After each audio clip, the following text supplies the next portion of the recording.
Johnny Dollar. Toby Tetrick, Johnny, over here at Northeast Indemnity. Well, good for you, Toby. Now, what's that supposed to mean? Just that I always have liked the nice big fees that company of yours hands out on cases. Just happens that I can use one of them right now. I've been running a little short. And I don't get excited, Johnny. Now, what is it this time? Murder? Arson? Embezzlement? Well, it's... Oh, come on, Toby. What is it? Well, as a matter of fact, it's a robbery. Oh, fine. If I'm lucky, if I latch onto the loot, whatever it is, I'll collect my usual commission and be loaded again. Johnny... So tell me all. Now, what's the amount of the loss, Well, that's the trouble. It's only $5,000. $5,000? Cash. What if it's only... Why, you're kidding me, I hope, huh? Nope. Sorry. That's the full amount. Oh, now look, Toby, that doesn't make sense. Robbery never makes sense. Well, how much of a commission can I possibly pick up on a loss of only 5 G's? Johnny... Now, I don't mean to sound money hungry. Oh, of course I really am. But look at it this way. If I tie myself up with this piddling little case, I might have to pass up something really lucrative. Listen, Johnny, it happened right here in Hartford, and it just happened. And from what little I know about the circumstances, it ought to be a lead pipe cinch for you. Oh, sure, they all are. Yeah, but if you're not tied up with anything else at the moment, oh, come on, at least take a cab on over here and talk about it, huh? Okay, Toby, just to keep you happy.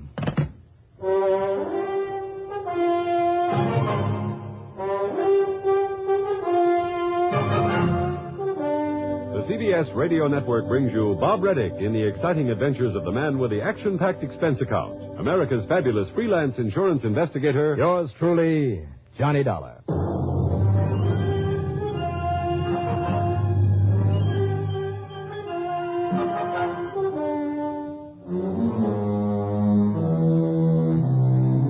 Expense account submitted by Special Investigator Johnny Dollar to Northeast Indemnity Associates, Home Office, Hartford, Connecticut. Following is an account of expenses incurred during my investigation of the earned income matter.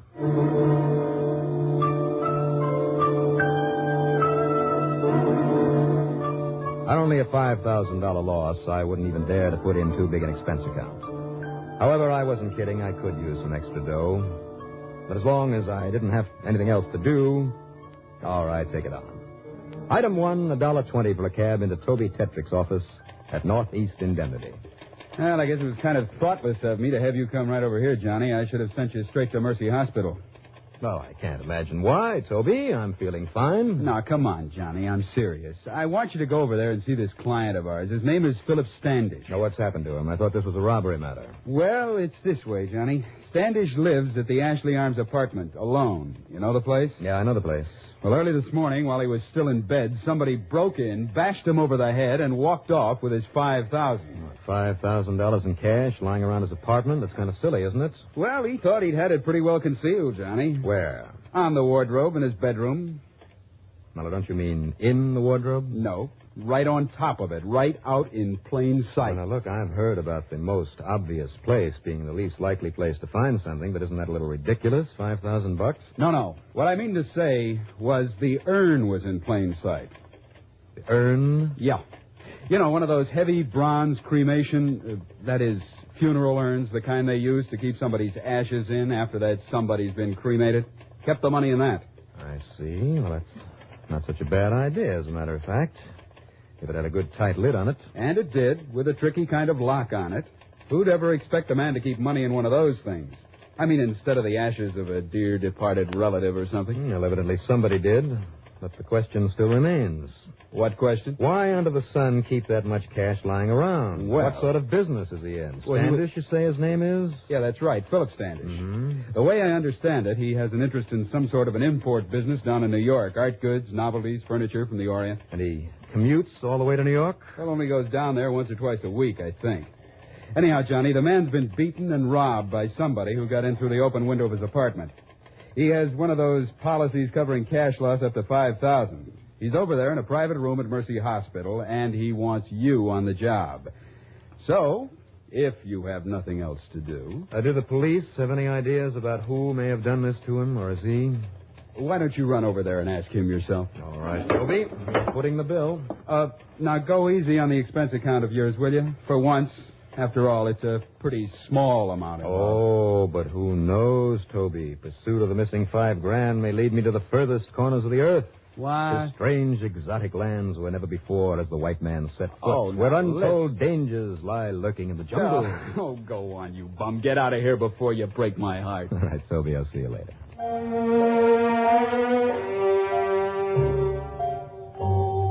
Item 2, 75 cents for a cab to Mercy Hospital. Philip Standish, a rather good-looking man of about 50, had taken a beating, all right. The back of his head was taped up with a heavy bandage. There was a splint on one of his arms. But he was still very much alive. The police? No, Mr. Dollar, I want you to handle this. But why? If you were beaten and robbed, it's a police matter. But what can they do? That is, with no clue whatsoever as to the man who did this to me.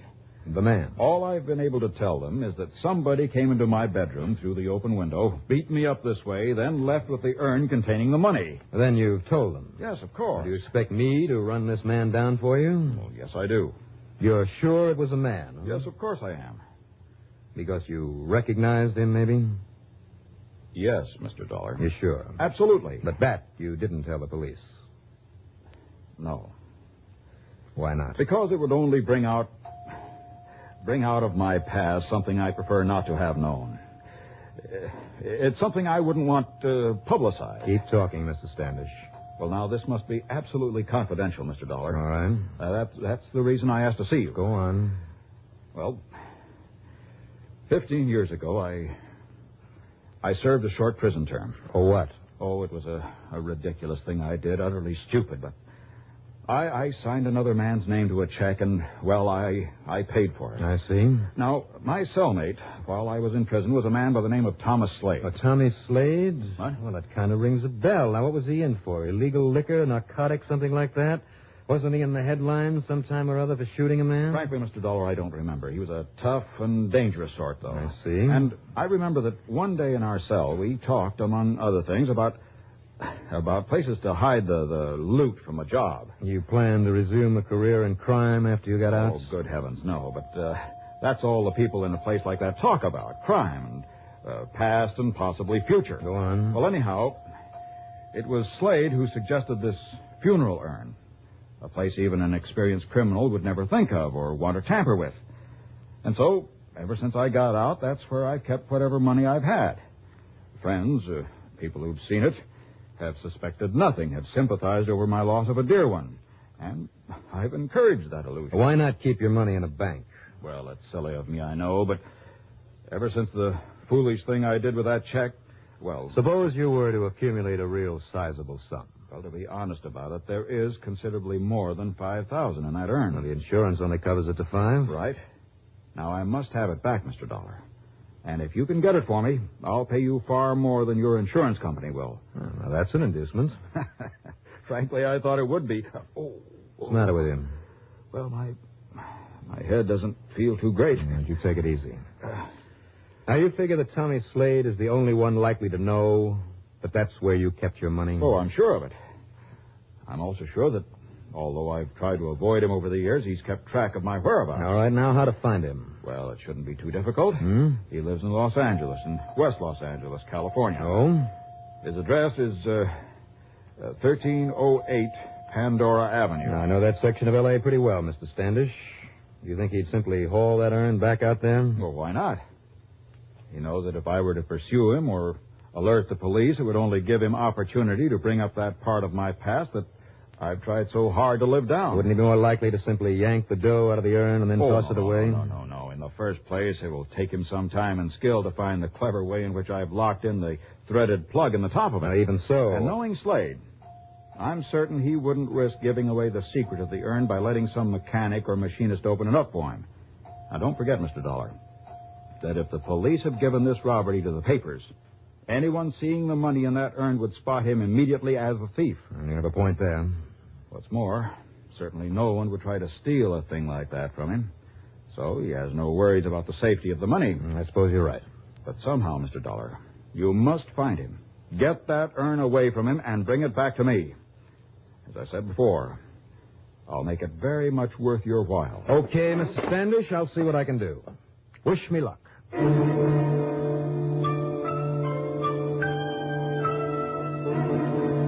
Expense account item 3, another 6 bits. This time for a cab to police headquarters. There I asked Sergeant Jimmy Wormser if he could somehow get me a flyer on one Tommy Slade. Oh, what's the matter with this one right here on the top of my desk? It'll do fine. How come, Sergeant? Well, it came in with a little note from the boys out on the West Coast one day last week. What, he's on their wanted list out there? No. The note just said he was headed this way. On account of his record, the boys in L.A. thought we'd like to keep an eye on him while he's here in Hartford. Oh, did he arrive? Yeah, and we kept an eye on him. But all he did was fool around for a couple of days, and he did pay a visit to the Department of Health. Oh, why? Well, something about a permit to carry somebody's remains back to California. Now, what do you know? And would you say this picture is a good likeness? Yeah, perfect. Good. I'm sorry I can't let you have it, Dollar, but I think we better keep it here in our files. I can have a photostat made if you like. No, that won't be necessary. But if you've been keeping tabs on him, where'll I find him? Oh, well, that's a good question. You like train rides? Train rides? Yeah, that's right. Mr. Tommy Slade bought himself a reservation to New York and a berth on the Starlighter Express to Los Angeles just this morning. Well, then he's already left town. Well, not more than a couple of hours ago. But if you grab a plane down to New York... All right. Thank you very much. Oh, now, wait a minute, Dollar. What's your interest in him? You know something, Sergeant? I'm not absolutely sure. What? Not yet, anyway.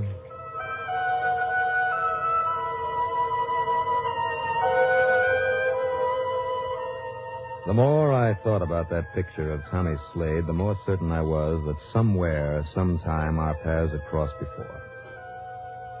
Item 4, $6.50 for a fast, and I mean fast taxi out to Bradley Field. I was lucky. So item 5 is $8 even for a plane to New York that took off almost immediately. Item 6, $5.70 for a cab into the railroad station. And then item 7, $209.35 train fare. I boarded the Starlight Express only seconds before it began the long journey westward. And after settling down in my roomette, I suddenly realized that I had no proof at all the man I was looking for was even aboard this train. However, a $2 tip to a porter, that's item 8, took care of that. Yes, there was a man by the name of Slade on board, also in a roomette, just one car in front of mine. All right. Now all I had to do was to make sure it was Tommy Slade. That he looked like the picture I'd seen at police headquarters, and more important, that he had the bronze urn with him. At cocktail time, somewhere out in the middle of Ohio, I joined the mob in the club and observation car, but I saw no sign of anybody who even remotely resembled the man in the picture. But then, as I walked into the dining car... If you don't mind sharing a table with another single gentleman, sir... Not a bit, steward. Fine, I can seat you immediately. This way, please. Take care of table 7, Waldo. Amos, your table's ready for the check. Do you mind if this other gentleman sits with you, sir? Why should I? Sit down, mister. Make yourself comfortable. Thanks. Here's a menu, sir. Thank you, steward. Now, let's see. My name is Slade, Tom Slade. Well, how are you, Mr. Slade? My name is Harry Walker. Walker, huh? That's right. Going all the way to the coast? Yeah. What about you? Well, at the moment, I'm not sure. Are you making it funny? No, not a bit. I just haven't planned that far ahead. Haven't I seen you somewhere before? Me? Not that I know of. Why? Oh, I just wondered. Now, let's see what's on that menu. Yeah, you do that.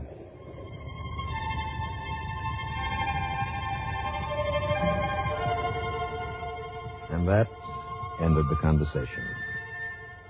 He didn't look up again from his food.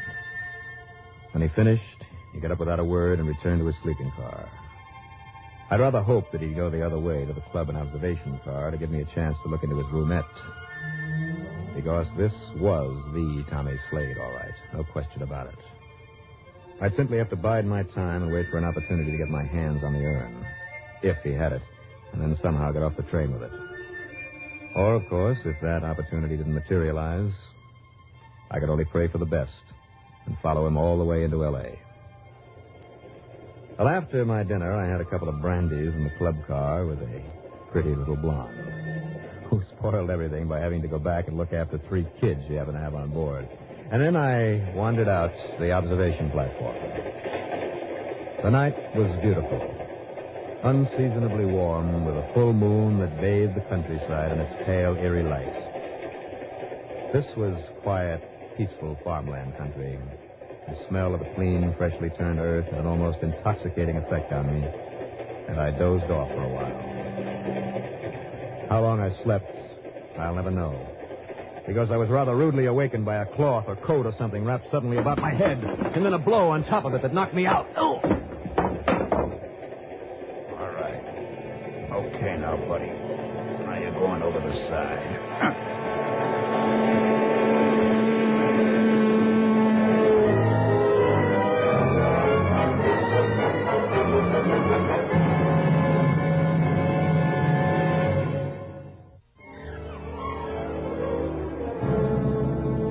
I came to flat on my back in a roomette. A completely unfamiliar but kindly old face looking down at me. Well, now that's better. Much better. Who are you? I'm Dr. Springer. I think you're going to be all right now. You just relax and rest. There was no great damage done. I know. I'm afraid your head may hurt you for some time. You have a rather nasty bump there. What happened, Doc? I was hoping you'd be able to tell me that. According to the conductor, as he was making his rounds, he stepped out on the observation platform, and he saw a man leaning over you. The man said something about your apparently having fallen from your chair out there. Well, I hate to think of what might have happened to me if that conductor hadn't come along. What'd you do, faint or what? There is a trace of alcohol on your breath. Now, believe me, that had nothing to do with it. Oh. Now, why don't you just lie here until you feel better? And I'll drop by again a little while to make sure you're comfortable. Look, Doctor, does the conductor know who that man was? The man who was leaning over me? Well, I'm afraid he just shouted at the conductor and walked on by him so quickly. Well, I think I know who it was. Thank you, Doctor. How much do I owe you? Not a thing, my boy. Now, you just rest. And I'll drop in on you later. Right.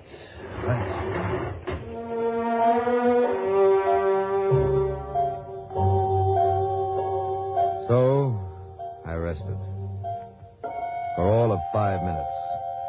By the end of that time, I was all fired up to settle accounts with Tommy Slade immediately, once and for all. But as I walked forward into the next car full of sleeping passengers, I realized I'd better take it easy, use my head. What there was left of it. And then I saw that the door of Slade's roomette was wide open. Not even the curtains were drawn across it. It was empty. Except there in the corner, the heavy bronze urn. I glanced around to make sure I was alone, and then I slipped in and I looked it over. The tiny crack between the lid and the body of it had been pried at, but it very obviously hadn't been opened. I was about to pick it up and carry it back to my own roomette. I thought you'd try this, Dollar. Oh? Well, I'd ask you in here, Tommy, if there was room for both of us. As it is, if you'll just move aside. All right, drop that urn unless you want a couple of slugs in you. Oh, I see. You have a silencer on that gun. That's right. Well, that's good planning. Now, let's see if I can hear it through this door. I'll kill you. Oh, that slug must have been the armor-piercing kind. It came all the way through that door, narrowly missed me. That one was too close to the lock, but the train was slowing down. Now, listen. If you think it's easy to break through 2 layers of a Pullman car window, well, it isn't. As for climbing out through the jagged glass loaded with that hunk of bronze, but somehow I made it.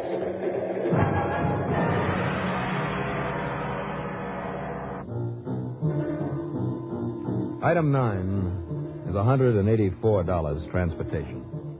That means a few miles by car, a train to Pittsburgh, PA, a plane to New York, another to Hartford, and finally a cab to my apartment. Well, after cleaning up and changing my clothes, I got in my car and I drove to Mercy Hospital, the urn wrapped up in my topcoat. Item 10, there in the lobby, a dime for a phone call to police headquarters. And then I went up to Standish's room. Mr. Dollar. Oh, is that it, Mr. Dollar? Wrapped up in that coat? That's it, Mr. Standish. Good. I told you I'd pay you well for its return, and believe me, I will. I think you'll pay all right. What? You see, this urn and I had a little accident on the way back here. Accident? Sort of a train accident. I mean, when we left that Pullman car, one of the wheels almost cut the urn in two. But it didn't, But the money didn't fall out? Not the money or anything else. Oh. The cap flew off, and it jarred loose the top of the false bottom that you have on it. Too bad, huh? I'm afraid I don't understand you. I'm afraid you do, Standish. No, Just really. lie there quietly in that bed. Now, you said there was a lot more than just $5,000 in the urn, didn't you? Now, Dollar, Made a listen living in Oriental imports, huh? Well, that is the understatement of the week. You made a fortune, is more like it, in one of the foulest, filthiest rackets in the world. Now, look, Just you stay there, Standish. You're still a sick man, remember? Remember, huh?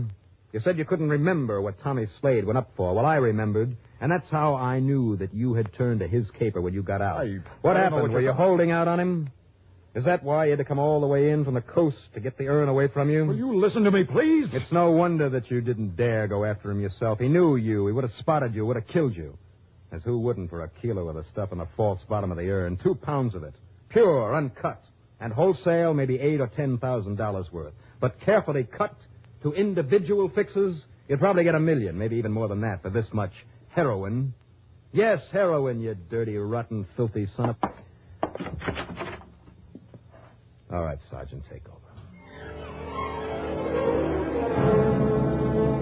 Interesting sidelight on the case. I saw in the afternoon papers that the railroad company didn't look too kindly on Tommy Slade's little act.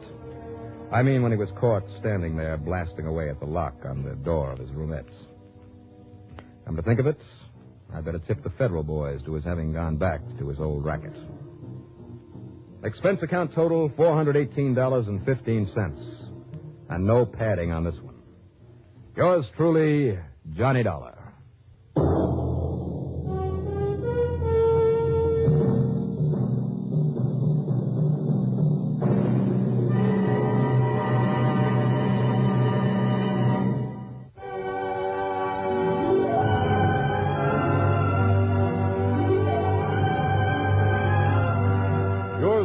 Johnny Dollar, starring Bob Reddick, is written by Jack Johnstone. Produced and directed by Bruno Zerato, Jr. Musical supervision by Ethel Huber.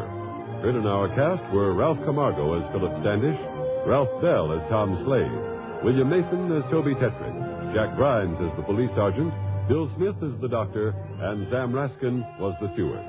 Be sure to join us next week, same time, same station, for another exciting story of yours truly, Johnny Dollar. This is Art Hanna speaking.